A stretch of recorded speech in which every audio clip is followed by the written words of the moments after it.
Heart of the ocean भाग 35। इधर उसी स्टोर के पास एक नाइट क्लब के अंदर कीर्ति अपने सामने वो नजारा देखकर चौंक गई थी। उसने खुद से कहा, ये श्लोक इस स्टोर में इस समय क्या कर रहा है और इसके हाथ में क्या है? कीर्ति के बगल में खड़ी लड़की ने पूछा, क्या बात है, तू बाहर क्या देख रही है? फिर उसने भी उसी दिशा में देखा और कहने लगी, अरे हाँ यार, ये बंदा तो बड़ा हैंडसम है, पर इसके हाथ में क्या? एक मिनट, नहीं यार। कीर्ति ने उसकी तरफ देखा और पूछा, अब तूने ऐसा क्यों बोला? वो लड़की अपनी ड्रिंक का एक घूंट लेते हुए कहने लगी, तूने उसके हाथों में बैग देखे? उसमें सैनिटरी पैड्स हैं, मतलब पक्का इसकी कोई गर्लफ्रेंड है। मेरा तो दिल ही टूट गया। ये कहते हुए वो नाटक करने लगी। कीर्ति ने उसके सिर पर हल्का सा मारा और कहा, ज्यादा ओवर एक्टिंग मत कर। कीर्ति ने तुरंत अपना फोन निकाला और सार्थक को फोन करके कहने लगी, भाई यू कांट बिलीव, मैंने अभी क्या देखा। सार्थक इस वक्त किसी लड़की के साथ था। उसने चिढ़कर कहा, अच्छा ऐसा क्या देख लिया? वैसे भी जब से वो श्लोक आया है उसने काम में इतना फंसा कर रखा है कि कोई अच्छी खबर ही नहीं मिल रही। मैं तो पैसे भी नहीं निकाल पा रहा हूं। कीर्ति ने शैतानी मुस्कान के साथ कहा, यह खबर उसी के बारे में है। सार्थक ने तुरंत उस लड़की को छोड़ा और उठ खड़ा हुआ। चल मेरी बहना, बता। कीर्ति ने कहा, मिलकर बात करते हैं भाई, और फोन काट दिया। इधर श्लोक के विला में आकांक्षा काफी बीमार महसूस कर रही थी। वो बिस्तर पर पेट के बल लेटी थी। तभी श्लोक कमरे में आया। उसके एक हाथ में सूप का बाउल था और दूसरे में हॉट पैक। उसने हॉट पैक आकांक्षा के पेट पर रखा और सुकून देते हुए कहा, ठीक हो जाएगा, तुम ज्यादा तनाव मत लो। आकांक्षा ने रोनी सूरत बनाकर कहा, डॉक्टर साहब बहुत दर्द हो रहा है। श्लोक ने प्यार से उसके सिर पर हाथ फेरा, उसे सहारा देकर बैठाया और धीरे धीरे सूप पिलाने लगा। जब आकांक्षा को चोट लगी थी और वो समुद्र में मिली थी तब उसका काफी खून बह चुका था। उसके बाद ये उसके पहले पीरियड्स थे, इसलिए दर्द असहनीय था। श्लोक एक काबिल डॉक्टर था। भले ही वो अब इस पेशे में वापस नहीं जाना चाहता था, पर उसने आकांक्षा का इलाज पूरी शिद्दत से किया। थोड़ी देर बाद आकांक्षा गहरी नींद में सो गई। उसने अभी भी श्लोक का हाथ कसकर पकड़ा हुआ था। श्लोक ने धीरे से अपना हाथ छुड़ाया, उसके माथे को चूमा और लाइट बंद करके उसे कंबल उड़ा दिया।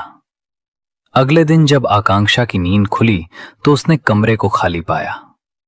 वो थोड़ी उदास हो गई, पर तभी दरवाजा खुला और श्लोक हाथ में ब्रेकफास्ट की ट्रे लिए अंदर आया। नाश्ते में काफी हेल्दी चीजें थीं। श्लोक ने उसके लिए ब्राउन शुगर से बनी एक खास डिश भी रखी थी। श्लोक को अपनी इतनी परवाह करते देख आकांक्षा का मन खुशियों से भर गया। ऑफिस जाने से पहले श्लोक ने उसके ड्राइंग पेपर्स पास रख दिए और उसके माथे पर एक प्यार भरी किस देकर गया। ऑफिस में श्लोक अपने कैबिन में काम कर रहा था। तभी देव अंदर आया और बोला, सर मिस्टर विपिन आए हैं। लक्ष्य जो वहीं सोफे पर बैठा था हैरान होकर बोला, क्या वो किसी मिशन पर नहीं गया था? देव ने बताया कि सर ने उसे वापस बुला लिया है।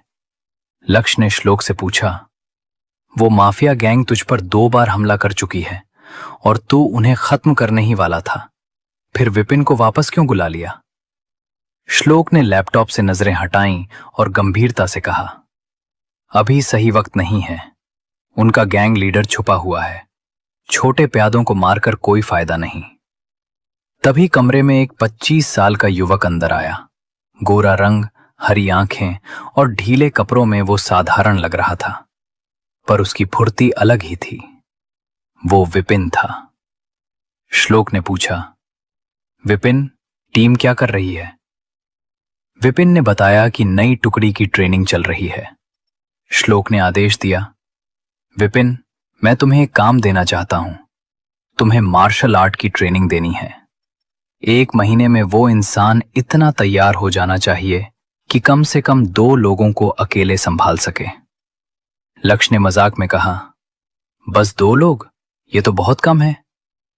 श्लोक ने आगे कहा, और तुम्हें उसकी सुरक्षा का भी ध्यान रखना है। लक्ष्य ने पानी पीते हुए पूछा, भाई आखिर ये है कौन जिसे तू मार्शल आर्ट सिखाना चाहता है और जिसके लिए विपिन जैसे टॉप एजेंट को बॉडीगार्ड बना रहा है? श्लोक ने शांति से कहा, आकांक्षा। लक्ष्य के मुंह का पानी बाहर आ गया। वो आंखें फाड़ कर बोला, तू मेरी नाजुक सी बहन को अपनी गैंग में शामिल करना चाह? प्रोटेक्टिव है। पर उसने सिर्फ सिर हिलाया और चला गया। लक्ष्य ने हंसते हुए श्लोक को छेड़ा, मानना पड़ेगा, द ग्रेट श्लोक अग्निहोत्री अपनी वाइफ के लिए पैड्स लेने स्टोर गया था। अब अगर मुझे तुझसे कुछ करवाना होगा तो मैं पक्का आकांक्षा से ही कहलवाऊंगा। श्लोक ने उसे ऐसी खूंखार नजरों से देखा कि लक्ष्य तुरंत खड़ा हो गया। अरे मुझे याद आया, आज हॉस्पिटल विजिट है, मैं चलता हूं, बाय। और वो वहां से हवा की तरह गायब हो गया। आखिर कौन सी गैंग है जो श्लोक के लिए काम करती है? क्यों श्लोक आकांक्षा को मार्शल आर्ट सिखाकर खुद को तैयार करना चाहता है? क्या होगा जब सार्थक और कीर्ति को आकांक्षा की असलियत पता चलेगी? जानने के लिए सुनते रहिए हार्ट ऑफ द ओशन।